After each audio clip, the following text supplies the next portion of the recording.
Between 1847 and 1874, 97 people vanished from a remote settlement deep in the West Virginia mountains, not all at once, but in a pattern so precise it defied explanation.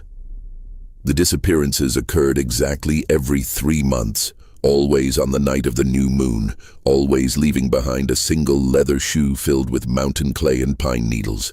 The shoe was invariably the left one, placed with ritualistic precision in the exact center of the missing person's bed, the clay still warm to the touch as if freshly excavated from deep underground.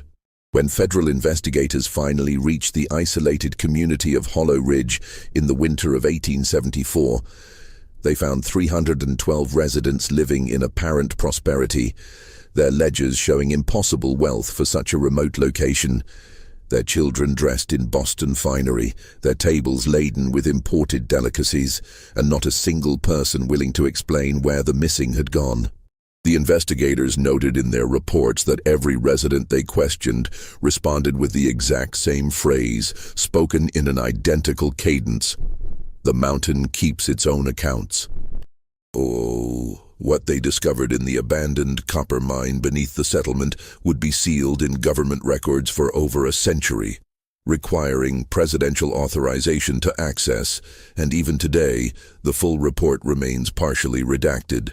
Before we continue with the story of Hollow Ridge, make sure you're subscribed to the channel and hit that notification bell so you never miss our investigations into America's darkest historical mysteries. And tell us in the comments, what state or city are you listening from? We love hearing from our community of dark history enthusiasts across the country. Your engagement helps us uncover more of these buried truths. The truth about Hollow Ridge begins not with the disappearances themselves, but with the desperate founding of a community that would do anything, absolutely anything, to survive the harsh realities of Appalachian isolation in the years before the Civil War.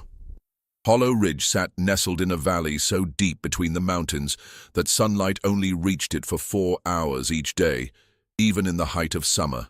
The surrounding peaks rose like walls of stone and forest, their slopes so steep that clouds would catch on them and pour into the valley like milk into a bowl, leaving the settlement shrouded in mist for days at a time. Founded in 1845 by a group of 43 families fleeing the economic collapse that had devastated the coal regions of Pennsylvania, the settlement was meant to be a new beginning, a place where hard work and determination could still yield prosperity. These weren't criminals or outcasts. They were skilled miners, craftsmen, engineers, and their families, people who had built their lives on honest labor only to watch it crumble when the mines closed and the banks failed. The exodus was led by a charismatic former mine foreman named Josiah Henley, a man who'd spent 20 years underground and claimed he could smell copper in the rock from a mile away. Henley was 53 years old when he led the families into the mountains, but he moved with the energy of a man half his age. Those who knew him from the Pennsylvania mines spoke of his uncanny ability to find ore where others found only stone, of how he would press his ear to the rock face and claim to hear the metal singing to him. His wife had died in the cholera outbreak of 1832, leaving him with 3 sons who had all followed him into mining, and it was partly for them, and for the grandchildren beginning to arrive, that he sought this new opportunity. The families who followed Henley into those mountains carried names that would later disappear from all official records, scrubbed from census data and land claims as if they had never existed. The Cranstons from Philadelphia brought their knowledge of explosives. Patriarch William had helped blast the first railroad tunnels through the Alleghenies. The Dietrich family, recent German immigrants from the Rhine Valley, understood the chemistry of ore processing. Friedrich Dietrich had studied at the University of Heidelberg before political upheaval forced his emigration. The Macready clan from Scotland, whose patriarch Thomas had engineered ventilation systems for the deepest mines in Europe, brought innovations that could make the difference between life and death underground. The Sutterfield family included Reverend Paul Sutterfield, a Methodist minister who saw in this journey a chance to build a truly godly community, isolated from the corruption and vice of the cities. Each family brought specific skills, carefully selected by Henley during months of secret meetings in Pittsburgh boarding houses and church basements. He had approached them individually, speaking in hushed tones of surveys he'd conducted, of samples he'd tested, of a discovery that could make them all wealthy beyond their wildest dreams.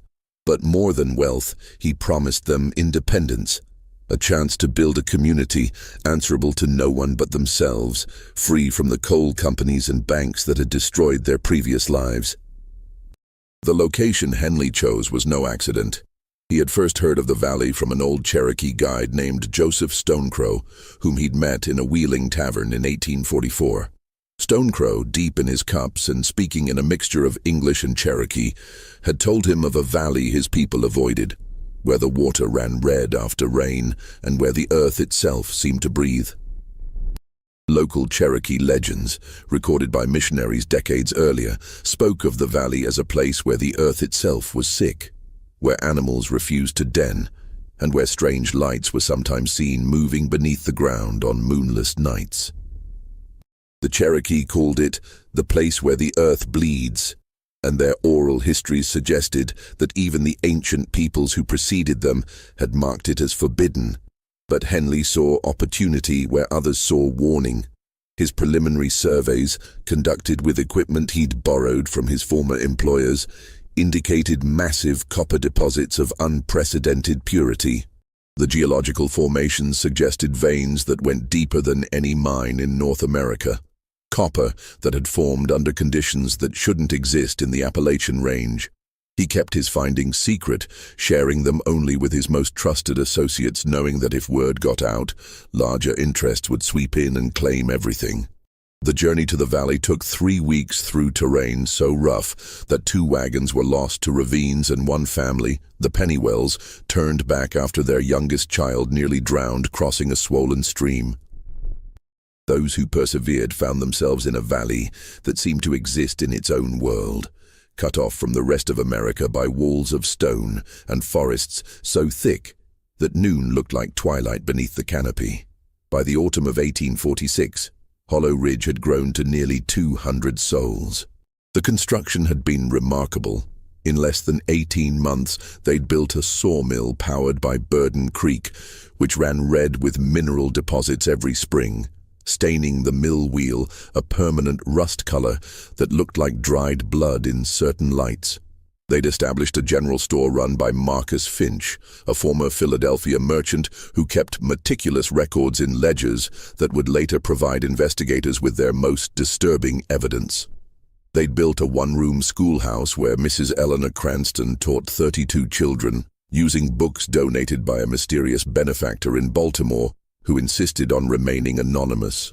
The Methodist Church, completed in the winter of 1846, stood at the center of the settlement, its steeple the only structure tall enough to catch the morning light before it reached the valley floor.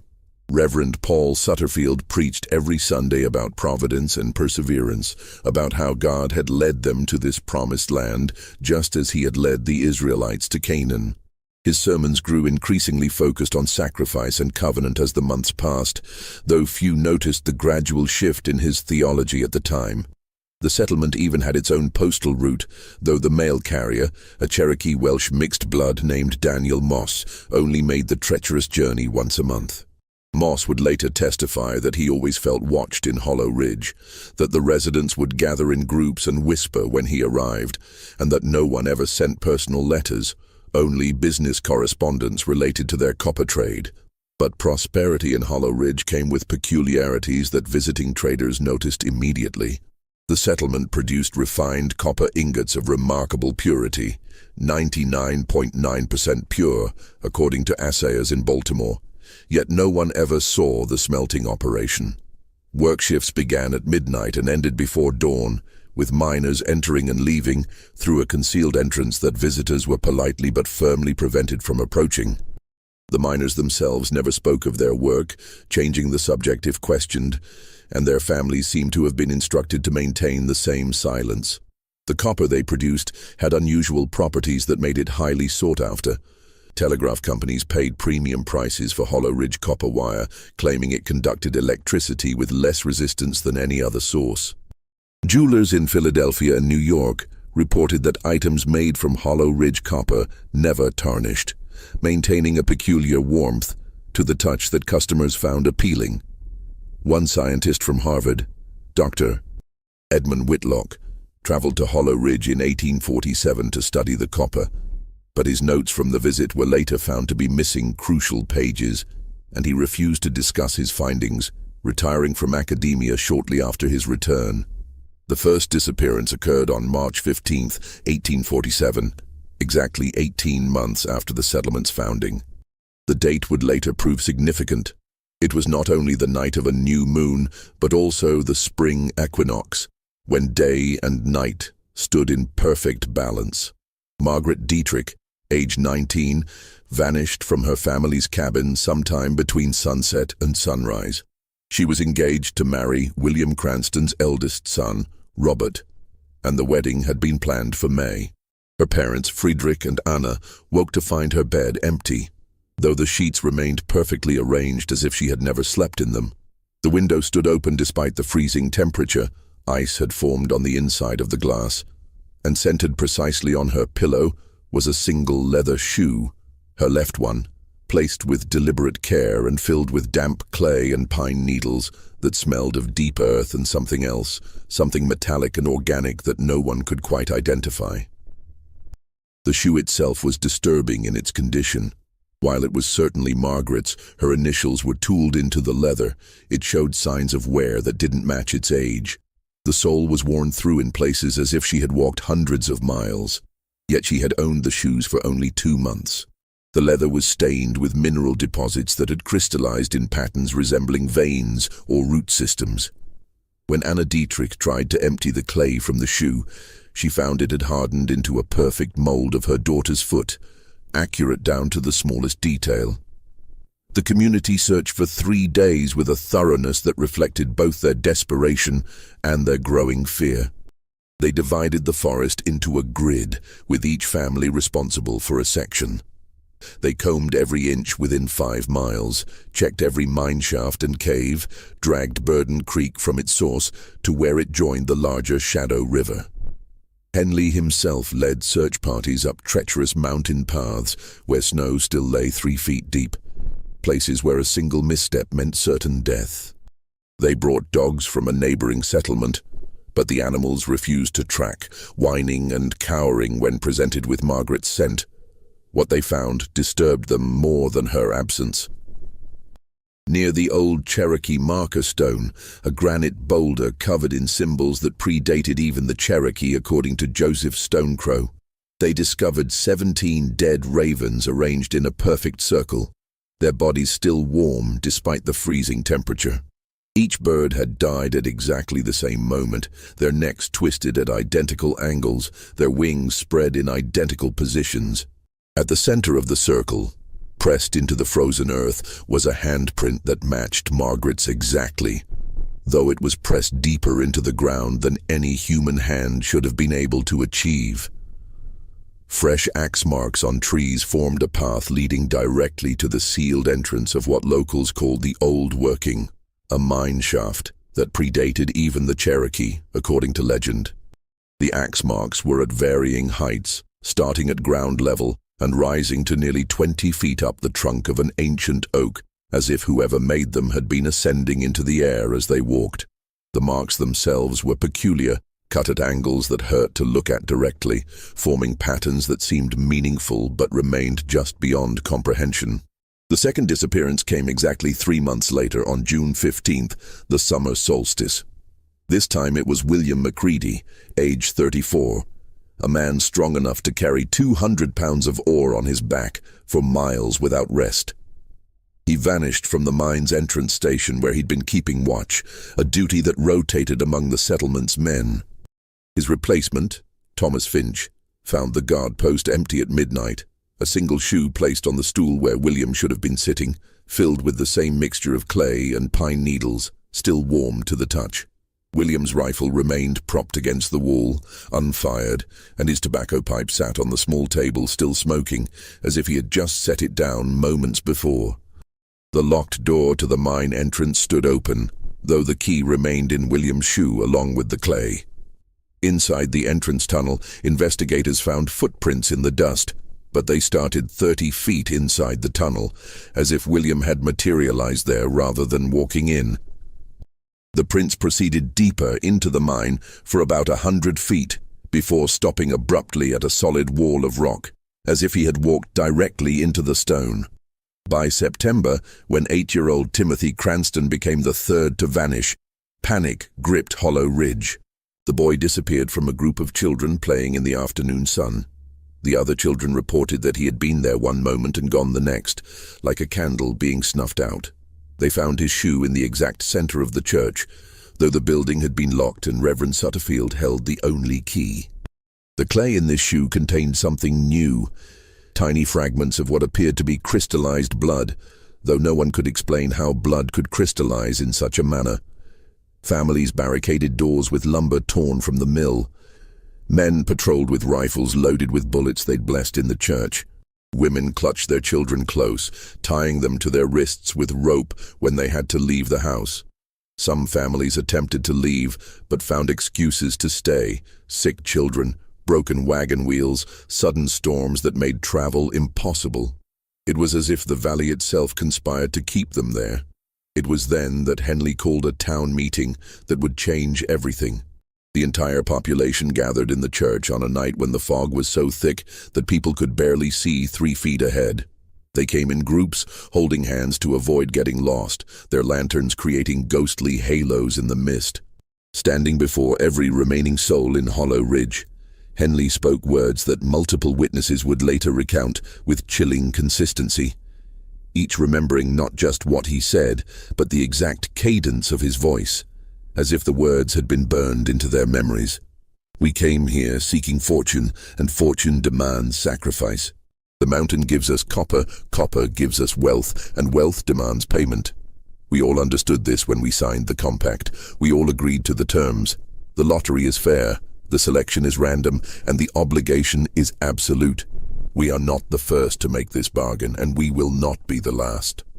The mountain has been feeding for longer than human memory, and it will continue to feed long after we are gone. But for now, for our time, we are its servants, and it is our provider." That's when Martha Sutterfield, the Reverend's wife, stood and asked the question that would haunt survivor testimony for decades. "What did you find in the old working, Josiah? What did you wake up?" Henley's response was to produce a leather-bound journal, its pages yellowed and brittle, written in a language that predated any known indigenous script. But somehow, impossibly, everyone in the church could read it, the meaning flowing directly into their minds without translation. The journal told of a previous mining operation, centuries old, maybe millennia, that had discovered the same copper deposits and made the same bargain. It contained detailed instructions for the ritual of selection, the schedule of sacrifice, and most disturbingly, a ledger showing that exactly 2,347 people had fed the mountain before this previous civilization had disappeared, leaving only the sealed mine and the warning stones the Cherokee had wisely chosen to respect. The history of the old working stretched back further than any written record into the realm of geological time, where human history became indistinguishable from myth. Cherokee oral tradition, meticulously documented by ethnographer James Mooney in 1891, spoke of a hole in the earth that existed before memory, before the migration of peoples, perhaps before humanity itself crawled out of its caves. The Cherokee never mined there, never hunted within 5 miles of it, and their medicine men performed annual ceremonies to keep it sealed. Ceremonies that required the sacrifice of precious trade goods and sometimes took weeks to complete. They called it the breathing place, where the earth exhaled its poisons and inhaled its sustenance. Their stories told of a time before time, when beings that were not quite human and not quite spirit had delved deep into the earth, seeking something that was never meant to be found. These beings had built structures underground that defied understanding, chambers where up became down, tunnels that folded back on themselves yet still led somewhere new, spaces that were larger inside than the mountain that contained them could possibly accommodate. According to the Cherokee stories, these ancient miners had eventually disappeared, but not through death or departure. They had become part of what they mined, their flesh transforming into metal, their bones into ore, their blood into the red water that seeped from the mountain every spring.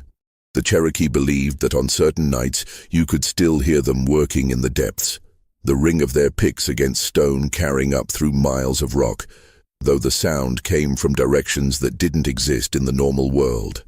Spanish explorers in 1561, according to fragmentary records discovered in the archives of the Indies in Seville, reported finding evidence of extensive pre-Columbian mining operations in the central Appalachians. Hernando de Soto's lieutenant, Rodrigo de Guzman, wrote in his journal of discovering perfectly round vertical shafts descending beyond the reach of their longest ropes, nearly 500 feet, with walls so smooth they seemed melted rather than carved. The shafts were precisely 3 feet in diameter, too narrow for a man to work comfortably, yet they showed clear evidence of excavation.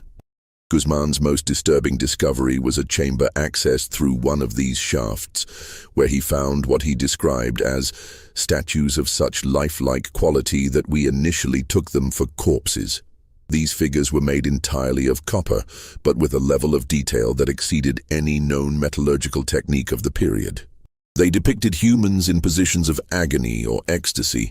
It was impossible to tell which. Their faces turned skyward, their hands raised as if in supplication or surrender. When one of Guzman's men struck one of these figures with a hammer, attempting to break off a piece as evidence, the entire statue crumbled to dust, and the man fell ill immediately, dying within hours, while sweating a fluid that smelled of copper. The indigenous guides refused to approach closer than 100 yards to these sites, claiming the holes belonged to the Starwalkers, beings who came before and would come after, who had descended from the sky to harvest the blood of the earth. They said these beings had not died but had chosen to merge with what they sought, becoming eternal guardians of treasures that should never see daylight. One guide, an elderly man named Speaks with Thunder, told Guzman that his grandfather's grandfather had seen lights moving underground near these shafts, lights that moved in patterns that suggested intelligence but followed no human logic. When Henley's expedition first arrived in 1845, they found these ancient workings partially collapsed but still accessible. The main shaft descended 400 feet through solid rock before opening into a natural cavern system of staggering complexity. The initial descent was treacherous. The original ladder system had long since rotted away, leaving only the iron brackets embedded in the stone, many of which had been transformed into copper through some unknown process. Henley and his men had to install new ropes and wooden platforms, working by lamplight in a shaft so perfectly vertical that dropped tools would fall for nearly 30 seconds before the sound of impact echoed back up. But it was what they found in the deepest accessible chamber that changed everything. The walls were covered in a crystalline copper formation, unlike anything in geological textbooks. Copper so pure it could be peeled off in sheets like paper. The metal grew in patterns that resembled organic structures, branching like blood vessels, spreading like neural networks, forming nodules that pulsed with a light that wasn't quite phosphorescence and wasn't quite reflection. When Henley first placed his hand on one of these formations, he reported feeling a shock that wasn't electrical, but something else. Something that traveled not through his nerves, but through his bones, carrying with it images of places that couldn't exist, and times that hadn't happened yet. Friedrich Dietrich, who had studied chemistry in Heidelberg before immigrating, conducted secret tests on the copper in a makeshift laboratory he built in his cabin's cellar. His notes, discovered hidden in his cabin wall decades later, wrapped in oilcloth and sealed with wax, described properties that defied known science. The metal maintained a constant temperature of exactly 98. 6 degrees Fahrenheit, regardless of ambient conditions. Even when placed in ice or held over flame, it remained at human body temperature. When melted and recast, it produced ingots of impossible density. A cubic inch weighed 3 times what it should have according to copper's known properties. And strangest of all, when placed in water, The copper caused the liquid to move in patterns that resembled breathing or circulation. The water would pulse rhythmically, 20 times per minute, creating tiny whirlpools that spun in alternating directions. If multiple pieces of the copper were placed in the same container, they would synchronize their effects, the water moving in complex patterns that suggested communication between the metal fragments. Dietrich wrote that watching these patterns for too long induced severe headaches and nightmares of being underground, unable to breathe yet unable to die. The settlement's prosperity was undeniable and immediate. By 1850, Hollow Ridge was producing more refined copper than any 3 mines in the territory combined. The families lived in houses that would have been considered mansions in Charleston or Richmond. Their children wore clothes from Boston and New York, ate oranges from Florida in winter, and studied from books imported from London and Paris. The settlement had luxuries that major cities lacked: running water in every home, heated by copper pipes that maintained their mysterious warmth, gas lamps that burned with a peculiar blue-green flame that never seemed to consume their fuel. Yet no outsider ever saw a single miner emerge from the earth covered in the dust and grime of honest labor. The men who worked the night shift appeared at dawn clean and dry, their clothes unmarked by the usual stains of underground work. When questioned, they would simply say the mine was well ventilated or remarkably clean. But their eyes would drift away, focusing on something in the distance that only they could see. Federal surveyor Cornelius Vance arrived in Hollow Ridge in September 1851, tasked with mapping mineral claims for the newly formed state of West Virginia. His official report, filed with the Department of the Interior, described a thriving community with inexplicable characteristics that defied conventional understanding of mining settlements. But his private journal, discovered in his granddaughter's attic in 1923 and authenticated by handwriting experts, told a story that transformed the government's understanding of what had transpired in Hollow Ridge. Vance wrote of being housed with the Cranston family, where he noticed that meals were set for family members who never appeared. Each evening, Mrs. Cranston would lay out 7 place settings, though only 4 family members ever sat at the table. When he asked about the empty chairs, Mrs. Cranston would simply say, "They're working below," her voice carrying a strange resonance as if she were reciting a memorized phrase. The empty plates would be cleared at the end of each meal, and Vance noticed they showed signs of use: crumbs, stains, worn edges, despite no one having touched them during dinner. On his 3rd night in Hollow Ridge, unable to sleep due to a persistent humming that seemed to come from beneath the earth itself, Vance followed a group of men who left the settlement at midnight. He tracked them through the forest, noting that they walked in perfect formation despite the absolute darkness. No lanterns, no torches, moving through the trees as if following a path visible only to them. They led him to a clearing where the entrance to the old working lay, concealed beneath a wooden structure disguised as an equipment shed. He watched 30 men descend into the earth in complete silence, their movements synchronized like dancers following unheard music. Each man carried nothing but a small leather pouch hung around his neck, and as they descended, Vance heard them humming. Not with their voices, but somehow with their entire bodies, a vibration that made his teeth ache and his vision blur. He tried to count them as they entered, but the number kept changing in his mind. Sometimes 30, sometimes 300, sometimes 3. Vance waited until dawn, hidden in the underbrush, fighting off waves of nausea and vertigo that grew stronger the longer he remained near the mine entrance. Only 28 men emerged as the first light touched the mountains. They walked out in the same synchronized fashion. But now their pouches bulged with weight, and their skin had taken on a subtle sheen, as if they had been coated in the finest copper dust. The 2 missing men were never mentioned, never mourned, never even acknowledged as having existed. When he carefully asked Henley about the mine's operation the next day, the foreman's response chilled him to his core. Henley smiled, an expression that didn't reach his eyes, and said, "The mountain takes its share, Mr. Vance. 2 from 30 is a reasonable tax. Your government takes far more and gives far less in return. Would you like to see our operation? We could use a man of your qualifications. The surveyor left Hollow Ridge that afternoon, claiming urgent business elsewhere. His official report stated only that the settlement's mineral claims appeared legitimate and that the copper production was substantial and of high quality.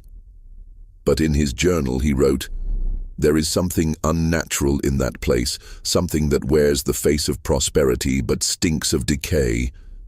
The copper they produce is real enough. I've tested it myself, but the cost of its extraction is measured in more than dollars. I fear that what they have awakened in those depths will not be satisfied with the sacrifice of a few. It will grow hungry. It will demand more. And God help us all when it can no longer be fed." The disappearances continued with mechanical precision that suggested not randomness, but careful planning. Every 3 months, on the night of the new moon, someone vanished.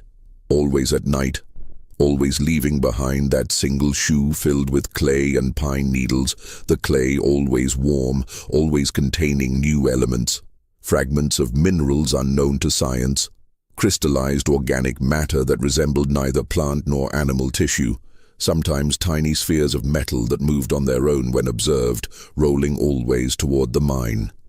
The victims varied, young and old, male and female, newcomer and founding family member. But investigation of settlement records revealed a horrible truth that the federal investigators would later try to rationalize as coincidence. The disappearances followed a pattern. They were selecting exactly one person from each family in rotation, maintaining a grotesque fairness that ensured every household shared the burden equally. No family lost 2 members until every family had lost 1. The selection seemed random within each family, but the broader pattern was undeniable. Thomas McCready, who lost his son William in the second disappearance, began keeping detailed records in a journal he hid in a hollow tree a mile from the settlement. His writing, cramped and increasingly frantic as the years passed, documented not just the vanishings but the wealth that followed each one. Within days of a disappearance, the mine's copper output would surge by exactly 33%. New veins would be discovered in previously barren rock. The quality of ore would improve dramatically, requiring less processing to achieve that impossible purity. McCready also documented changes in the settlement itself. The people were transforming, slowly but unmistakably. Their skin developed a subtle copper tint that was most visible in sunlight. Their eyes began to reflect light in the dark like a cat's, but with a greenish hue. Children born in Hollow Ridge after 1850 never cried. Not as infants, not when injured, never. They would simply stare with those reflective eyes, waiting patiently for their needs to be met. By 1858, McCready's journal entries had become increasingly disturbed. He wrote of dreams shared by the entire settlement, dreams of moving through stone as if it were water, of breathing metal instead of air, of a vast intelligence that existed in the spaces between atoms, in the crystalline structure of copper itself. He wrote of waking to find his wife standing at the window, speaking in a language that hurt to hear, conversing with something in the mine that answered in harmonic vibrations that made the whole house resonate. By 1865, with the Civil War ending and federal authority reasserting itself across the reconstructing nation, Hollow Ridge could no longer remain isolated. The Baltimore and Ohio Railroad planned a spur line through the valley to facilitate copper transport. Government agents inventoried resources for the reconstruction effort, and investigative journalist Samuel Hartley from the Baltimore Sun arrived, drawn by rumors of a settlement where people vanished like smoke, but copper flowed like water, where children were born without crying, and where the night shift miners worked in perfect darkness, yet never had accidents. Hartley spent 3 months in Hollow Ridge, posing as a traveling merchant interested in establishing regular trade. His editor had given him carte blanche to investigate what he called the most persistent and troubling rumors to come out of the Appalachians since the war began. What Hartley discovered exceeded his darkest suspicions, and would eventually lead to his commitment to the Shepherd Pratt Asylum in Baltimore, where he would spend his final years drawing obsessive diagrams of impossible underground geometries. The settlement operated on two distinct levels: the surface life of a prosperous mining town, complete with socials, church services, and schoolhouse recitations, and a hidden structure of ritual and sacrifice that had evolved into something resembling a religion, though it worshipped no god that any Christian would recognize. The transformation had been gradual, so slow that the residents themselves seemed unaware of how far they had drifted from normal human behavior and belief. Hartley attended what residents called gratitude gatherings, held in the church on the night before each new moon. The ceremonies began as seemingly normal prayer meetings, with Reverend Sutterfield reading from the Bible and leading hymns. But as midnight approached, the service would shift.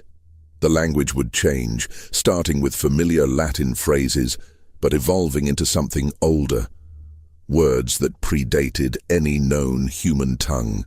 The congregation would respond in unison, their voices harmonizing in ways that human vocal cords shouldn't have been able to achieve, creating sounds that seemed to come from the walls themselves, from the ground beneath their feet, from the air they breathed. Sutterfield, once a conventional Methodist minister who had preached about salvation and grace, now spoke of the covenant of the depths, the blessed transaction, and the willing gift. He had modified the Bible on his pulpit, inserting new pages that appeared to be made of beaten copper, so thin you could almost see through it, covered in text that shifted and changed depending on the angle of viewing. He preached that God had many faces, many names, and that the one they served in Hollow Ridge was older than the Christian God, older than any god worshipped by man, as old as the metal in the earth itself. The congregation had developed their own catechism, which Hartley transcribed phonetically, as the words themselves seemed to resist being written in English letters. "What do we owe?" they would chant. "Everything we are and will be. To whom do we owe it? To that which dwells in the deepness. How do we pay? With willing flesh and grateful souls. When will the debt be paid? When the last star burns cold and the earth gives up its final secret." On the night of December 15, 1865, Hartley witnessed a selection ceremony that would haunt him for the rest of his life. Every resident gathered in the church, including infants carried by their mothers and elderly citizens who had to be helped to walk. The fog that night was so thick it seemed solid, pressing against the windows like something trying to get in. The church was lit by candles made from a substance that wasn't quite wax. They burned with that blue-green flame that characterized all fire in Hollow Ridge, and they gave off a smell that Hartley described as copper and corruption, metal and meat. A copper vessel was produced, ancient beyond description, covered in symbols that hurt to look at directly, symbols that seemed to move and writhe when observed peripherally. The vessel was passed hand to hand through the congregation. Each person dropped in a small personal item: a button, a coin, a thimble, a child's tooth, a lock of hair. The objects made no sound as they fell into the vessel, as if dropping into a space much larger than the container itself. Then Henley, now 60 years old but seemingly untouched by age, his hair still black, his hands still steady, his eyes burning with that green reflection, reached into the vessel. His arm went in up to the shoulder, though the vessel itself was no more than a foot deep. He searched for what felt like hours, though the clock showed only minutes passing. Finally, he withdrew a single object, a brass button from the coat of Jacob Forrester, a recent widower who'd arrived only 6 months earlier, fleeing debts and sorrow in Ohio. Forrester stood without protest, though tears ran down his cheeks. His neighbors embraced him, weeping and whispering things in his ears that Hartley couldn't hear, but that made Forrester nod and smile through his tears. His children, twin boys of 14, were taken to stay with the Dietrich family, who promised to raise them as their own. There was a ritual to it all, movements and words that had been refined through repetition, 27 years of practice making the horrible efficient. That night, Forrester walked alone to the old working, Hartley followed at a distance, watching the man move through the fog with the certainty of someone who could see his path clearly. At the mine entrance, Forrester removed his clothes, folding them neatly and placing them on a bench that had been built for this purpose. He put on a robe made of a material that looked like cloth but moved like liquid, clinging to his skin in ways that defied physics. Then he descended into the shaft. Hartley waited until dawn, hidden in the same spot where Vance had watched 14 years earlier. But Forrester never emerged. As the sun rose, Hartley crept to the mine entrance and found Forrester's left shoe placed precisely on the bench where his clothes had been. The clothes themselves were gone. The shoe was filled with the familiar clay and pine needles, but also with something else. A photograph of Forrester's late wife, though it had been transformed, the paper now made of thin beaten copper. Her image still visible but changed, her eyes now seeming to follow the viewer with an awareness that no photograph should possess. But Hartley discovered something else that night, something that would make his exposé impossible to publish without being dismissed as the ravings of a madman. Hidden in the records of the settlement's founding, in a strongbox buried beneath the church's cornerstone, he found the original compact, the agreement signed by every founding family. The document was written on what appeared to be human skin, though it had been treated with copper salts that had turned it green and given it a metallic sheen. It wasn't just a mining charter or land claim. It was a contract, written in English, but referencing concepts and entities that belonged to no earthly jurisdiction. The compact spoke of those who dwell beneath, of the hunger of the deep, and of the price of extraction. It laid out the terms in horrifying clarity. In exchange for unlimited wealth from the earth, the community would provide willing vessels on a schedule determined by lunar cycles. The selection would be random but fair. The chosen would go willingly, or the entire community would suffer consequences described only as the rising and the consumption. The contract was signed not just with names but with blood. Each signature was brown with age, but still seemed wet to the touch, still smelled of iron and copper. Most disturbing of all was an addendum, added in Henley's hand and dated 1847. Having discovered the true nature of the bargain and finding no escape from its terms, we hereby accept our role as shepherds of the feeding. We understand that our prosperity is built on consumption, that our wealth flows from sacrifice, and that our children and our children's children shall inherit both the blessing and the curse. We pray that God, if He still watches this forsaken place, will forgive us for what we have become and what we must continue to be. Hartley also found records of attempts to break the compact. In 1853, a family named the Washburns had tried to flee in the night. They were found the next morning in their wagon at the settlement's edge, their bodies transformed into copper statues, perfect in every detail down to the expressions of terror on their faces. The statues were melted down and the copper distributed among the remaining families, who wore jewelry made from it as a reminder of the price of betrayal.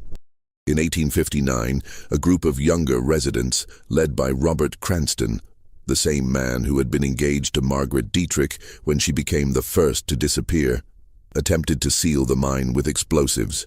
The detonation had no effect on the entrance, but Robert and his conspirators aged 50 years in a single night, their hair white, their skin wrinkled, their bones brittle.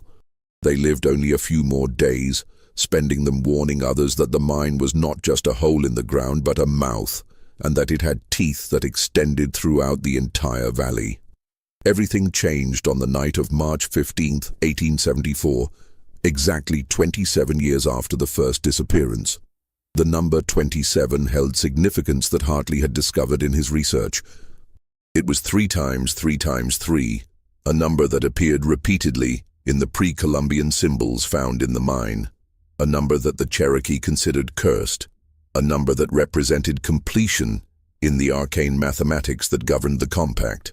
The settlement had known this night was coming, had been preparing for it with increasing anxiety as the date approached. The selection ceremony chose Mary Henley, Josiah's own granddaughter, a girl of 16 who was engaged to marry the schoolteacher's son, a young man named Edwin Garrett, who had been born in Hollow Ridge and had never known life outside the valley. Mary was beloved in the community. She taught the youngest children their letters, helped care for the elderly, and had a voice that could make even the strange hymns they now sang sound beautiful. For the first time in 27 years, someone refused to go. Mary barricaded herself in her family's home, using furniture to block the doors and windows. She had prepared for this possibility, having suspected she might be chosen. The pattern had become predictable to those who paid attention, and her family's turn had come round again. She had written letters, hidden throughout the house, explaining her refusal. In them she wrote, "I have seen what happens to those who go below. They do not die. Death would be merciful. They become part of something that should not exist, their consciousness trapped in metal, their souls dissolved in copper, aware for eternity of what they have become. I will not go. Let the compact be broken. Let us face whatever consequences come. Better to die as humans than live as whatever we are becoming." The entire settlement gathered outside the Henley house. They pleaded with her for hours, their voices growing increasingly desperate as midnight approached. Parents held their children up to the windows, begging her to think of them. The elderly reminded her of all the prosperity the compact had brought, the lives it had enabled, the community it had built.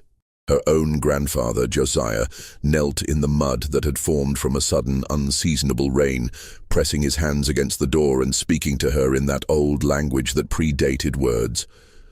As the new moon rose invisible in the dark sky, the earth began to respond to the broken contract. The ground beneath Hollow Ridge started to vibrate, not like an earthquake, but like breathing, like a gigantic chest expanding and contracting. The rhythm matched no human heartbeat. It was too slow, too deep, each breath taking minutes to complete. With each exhalation, a warm wind rose from cracks that appeared in the earth, carrying with it the smell of copper and something organic, something alive but not in any way that biology could explain. The water in Burden Creek reversed its flow, running uphill toward the old working, and as it flowed backward, it turned red. Not the rusty red of mineral deposits, but the bright crimson of fresh blood. Fish in the creek were swimming backward too, moving against their own will, their eyes reflecting that green light that had infected everything in Hollow Ridge. Birds fell from the sky, not dead but transformed, their feathers turned to copper wire so fine it looked like hair, their bodies still moving, still trying to fly with wings that could no longer generate lift. And from the mine shaft came a sound that survivors would struggle to describe for the rest of their lives. Not quite screaming, not quite singing, but something that contained elements of both.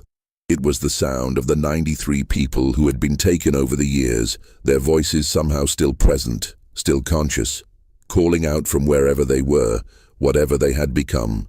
Some witnesses claimed they could identify individual voices.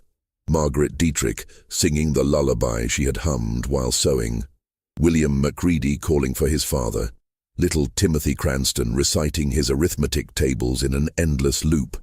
Henley made a desperate decision. He understood perhaps better than anyone what lay beneath Hollow Ridge, what they had awakened and fed for 27 years. He knew that if the compact was broken, if the feeding stopped, what dwelt below would rise to take what it was owed. And it would not stop with Hollow Ridge. The hunger that had been contained, directed, controlled for nearly 3 decades would spread. The copper veins that ran beneath the mountains connected to deposits throughout the Appalachians, throughout the continent, perhaps throughout the world.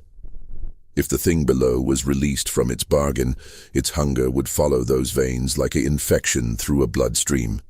Accompanied by the 3 other founding members still alive, Friedrich Dietrich, now 73 but still strong from years of handling copper that had changed his very bones, Thomas Macready, who had documented everything and understood the patterns better than anyone, and Reverend Sutterfield, who had transformed their faith to accommodate their damnation. Henley descended into the old working one final time. They carried with them items that had been prepared for this possibility. Ropes made from human hair collected from 27 years of haircuts, carefully braided and treated with copper salts. Lanterns that burned that blue-green flame, but could somehow illuminate spaces that normal light couldn't reach. And most importantly, the original copper vessel that had been used for every selection, now filled with the personal effects of all 93 who had disappeared. Items that had been carefully preserved for reasons that were about to become clear. What happened in the depths that night was witnessed only by Samuel Hartley, who had hidden himself in the mine's upper galleries days before, surviving on rainwater and hardtack, determined to see the truth of Hollow Ridge, no matter the cost to his sanity. His account, written in a shaking hand on pages torn from his notebook, some of them stained with what appeared to be copper-tinted tears, described scenes that challenged the boundaries of the possible while remaining entirely within the realm of the physical. The four old men descended past the copper formations that everyone knew about, past the worked galleries where miners extracted their wealth, into chambers that had never been mapped, because they couldn't be mapped. Their geometry changed, depending on who observed them and when. They descended for what felt like hours, but what Hartley's pocket watch insisted was only minutes, time itself becoming unreliable in the deep places of the earth. They reached a chamber that Hartley struggled to describe, not because it was indescribable, but because describing it accurately would require admitting that everything humans understood about space and dimension was incomplete. The chamber was simultaneously vast and intimate, its walls miles away yet close enough to touch. It was lit by the phosphorescent minerals that had been mentioned in old reports, but the light they gave off didn't behave like light should. It cast shadows that fell upward. It illuminated things that weren't there while leaving visible objects in darkness. And there, in the center of this impossible space, they found the source of Hollow Ridge's prosperity and curse. It wasn't a monster or demon, but something worse, evidence of a previous human civilization that had discovered the same copper deposits centuries or millennia before. The walls were covered with the mummified remains of hundreds of bodies, perfectly preserved by the unique mineral composition of the cave. They were arranged in precise patterns, each one positioned at the terminus of a copper vein, their bodies penetrated by metal that had grown through them like roots through soil. But they weren't dead, not in any conventional sense. The copper's unique properties, its constant human body temperature, its breathing patterns in water, all made horrible sense. The metal was somehow sustaining them in a state between life and death, using their biological processes to catalyze its own growth. They were conscious, aware, trapped in bodies that had become geological features, their nervous systems transformed into copper wire that transmitted not electrical signals, but something else, something that predated human understanding of consciousness. The 93 people who had disappeared from Hollow Ridge were here too, integrated into the system, their bodies in various stages of transformation. Margaret Dietrich was recognizable, though copper had replaced her hair and grown through her skin in patterns that resembled the grain in wood. Her eyes were still aware, still capable of focusing on the men who had entered the chamber. When Henley approached her, she moved, not much, just a slight turn of her head, but enough to show that she recognized him, remembered him, perhaps even forgave him. And at the center of it all was something that had no name because it predated naming. It wasn't an entity, but a process, a function of the universe that humans had never been meant to discover. The copper wasn't just a metal, it was a medium, a substance that could preserve and transmit consciousness across geological time. The civilization that had first discovered this had tried to achieve immortality through it, had fed themselves to it willingly, believing they were transcending death. Instead, they had discovered something worse than death. Eternal awareness without agency, consciousness without control, existence without end. The federal investigators arrived 3 days later, summoned by telegraph messages that spoke of earthquakes and disasters, though no seismic activity had been recorded by any instruments outside the valley. They found Hollow Ridge in chaos that defied their attempts at rational explanation.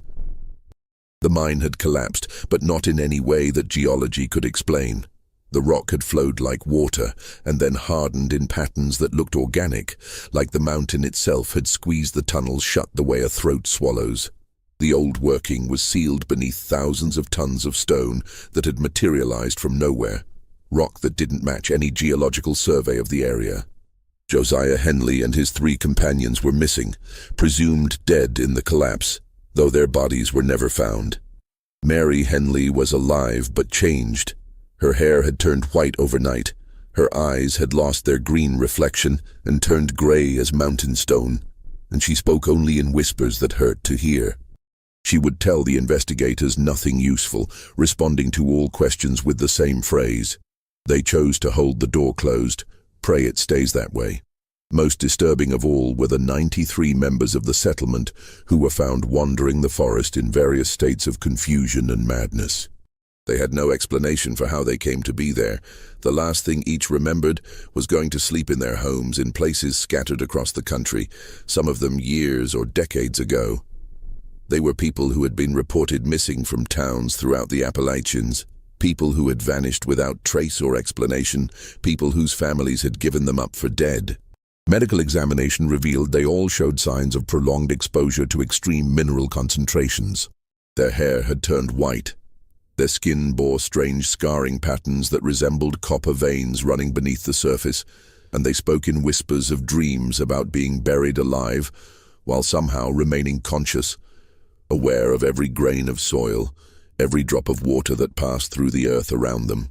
Several had to be restrained when they tried to return to the collapsed mine, insisting they had left something important below, though none could say what. The government's official report, classified until 1974 under the National Security Act, concluded that Hollow Ridge had been the site of illegal mining operations using dangerous practices that led to widespread mercury and copper poisoning, causing hallucinations and mental instability among the population. The settlement was evacuated, the land condemned, and the entire valley declared off-limits to development under the pretense of geological instability.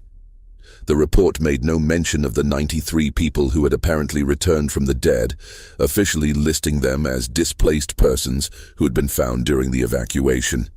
But Samuel Hartley's hidden journal, discovered in the wall of his cell at the Shepherd Pratt Asylum after his death in 1876, told a different story. Before his final descent into madness, he wrote of how the 4 old men had made a final bargain in the depths. They had offered themselves as permanent guardians, their bodies to be integrated into the system not as fuel but as regulators, their conscious will focused on a single purpose: to keep what dwelt below from rising, to maintain the seal between the deep places and the surface world. The collapse, Hartley claimed, wasn't an accident or a natural consequence of the broken compact. It was Henley using the last of the mining explosives, charges that had been placed throughout the mine over the years for this exact purpose, to seal the old working forever. But it wasn't just a physical seal. The 4 men had positioned themselves at key points in the underground chamber, allowing the copper to grow through them while they still lived, while their wills were still their own. They had become living locks, their consciousness the only thing keeping the door closed. The 93 survivors were relocated across the country by the federal government, their families scattered to prevent them from gathering again. Most died within 5 years, their bodies unable to adapt to life away from the mineral-saturated environment of Hollow Ridge. But before they died, many reported the same recurring dream. They were standing in a vast underground chamber, watching 4 old men slowly turning to copper, their faces frozen in expressions of eternal determination, their bodies spreading like roots through the rock, holding closed a door that must never be opened. Mary Henley, whose refusal had broken the compact and precipitated the final crisis, disappeared from federal custody during the relocation. She was never found, though reports from the 1880s describe a woman matching her description living among the Cherokee in North Carolina, teaching their children about the dangers of disturbing the deep places of the earth and the importance of keeping certain doors forever sealed.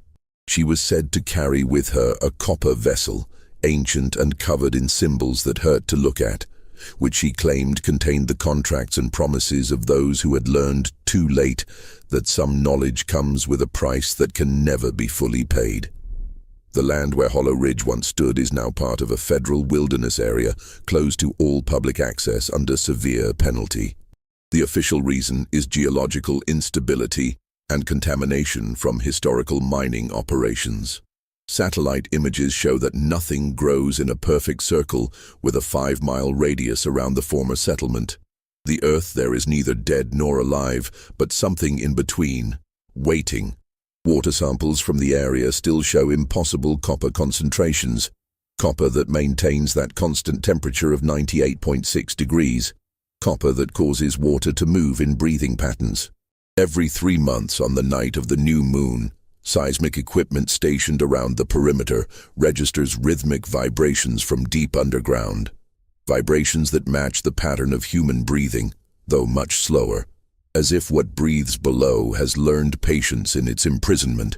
The vibrations are strongest on March 15th, June 15th, September 15th, and December 15th, the dates when the sacrifices were made, as if something below still expects to be fed on schedule.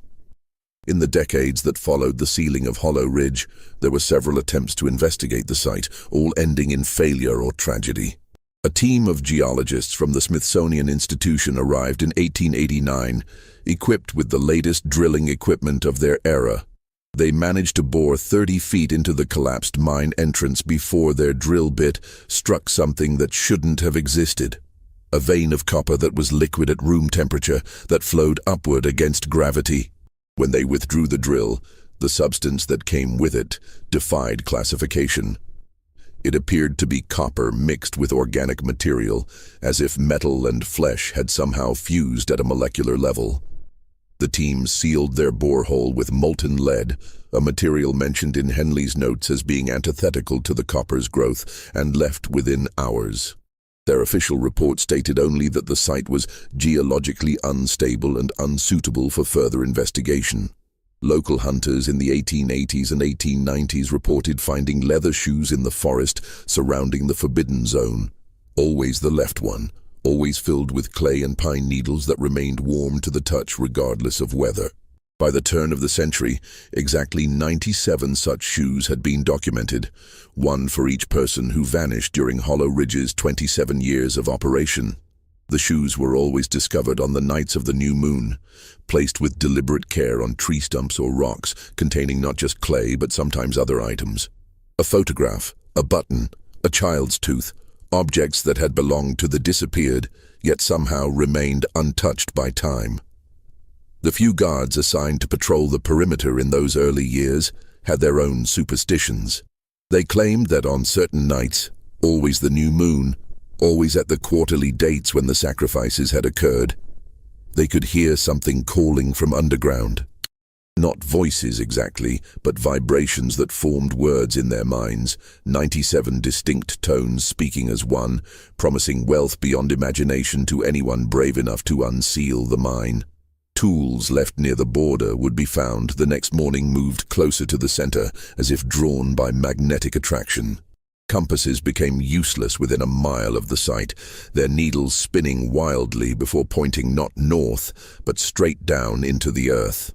Perhaps most significant was a letter discovered in the private papers of President Grant after his death in 1885, dated 1874. The situation in West Virginia has been contained, but at terrible cost. We must ensure that no one ever attempts to reopen that mine.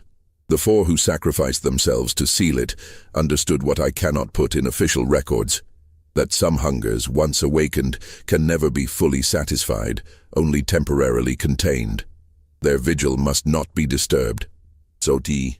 The letter was accompanied by a map showing copper deposits throughout North America, with Hollow Ridge at the center of a vast network of veins that stretch from Alaska to Mexico, from the Atlantic to the Pacific. Certain locations on the map were marked with red X's and dates, other sites where similar discoveries might have been made and quickly sealed, where other communities might have made other bargains, where other doors might be waiting for someone foolish enough to open them. In the final entry of Samuel Hartley's journal, dated just days before his death in 1876, he wrote with surprising clarity, "I have seen the truth of Hollow Ridge, and it has broken something fundamental in my understanding of the world. We tell ourselves that the earth is rock and soil, dead material from which we extract dead wealth. But the earth is alive in ways we cannot comprehend, and in some places it is hungry. The 97 souls who fed that hunger are neither dead nor alive, but something between, something that should not be. And the 4 who chose to become eternal guardians, to transform themselves into living seals, they are the only thing standing between that hunger and the world above. God help us if their vigil ever fails." Mary Henley was never officially found after her disappearance from federal custody, but stories persisted throughout the 1880s of a woman matching her description traveling through Appalachian communities, warning them about the dangers of deep mining, teaching them to recognize the signs of copper that grew too pure, that maintained impossible warmth, that caused water to breathe. She was said to carry an ancient copper vessel, its surface covered in symbols that seemed to move when observed directly, which she claimed contained the last testament of those who had learned too late that some bargains could never be broken, only transferred to the next generation of the desperate and ambitious. The last official document regarding Hollow Ridge was filed in 1891 by the newly formed U.S. Geological Survey.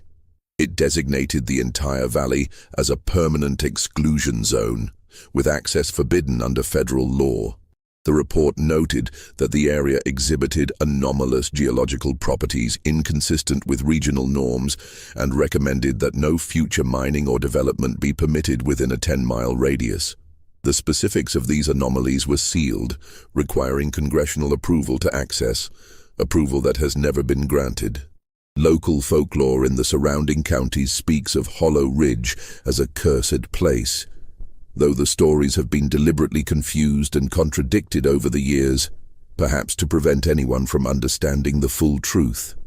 Some say it was a plague that killed the settlement.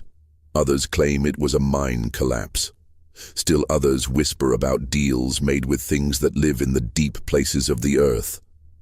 All agree on one thing: the mountain remembers what happened there, and it waits with infinite patience for someone to forget why the seals were put in place. The copper mining industry in West Virginia continued to grow through the end of the 19th century, but certain unwritten rules emerged among the mining companies. Never dig below a certain depth. Never pursue veins that maintain human body temperature. Never work mines where the water flows uphill or where copper grows back after being harvested. These rules were never officially acknowledged, but were passed down from foreman to foreman, from company to company. A secret knowledge that some things were more valuable left in the ground. What do you think of this story? Do you believe that the government truly sealed away all evidence of what happened at Hollow Ridge? Or could there be more sites like this hidden in America's forgotten corners, places where desperate people made impossible bargains for prosperity? Leave your comment below and tell us your theory about what really happened to those 97 souls. Are they truly gone? Or are they still down there, conscious in their copper prisons, waiting for someone to break the seal that Josiah Henley and his companions died to maintain? If you enjoyed this dark tale from America's hidden history, subscribe to our channel, hit the notification bell, and share this video with someone who loves unsolved mysteries. And remember, some doors are sealed for a reason, some hungers should never be fed, and some bargains once made can never be fully broken. The mountain remembers, and it is patient. See you in the next video, where we'll explore another terrifying chapter from America's past that they don't teach in history books. Another settlement that vanished from maps. Another community that discovered that the earth holds secrets that were never meant for human eyes.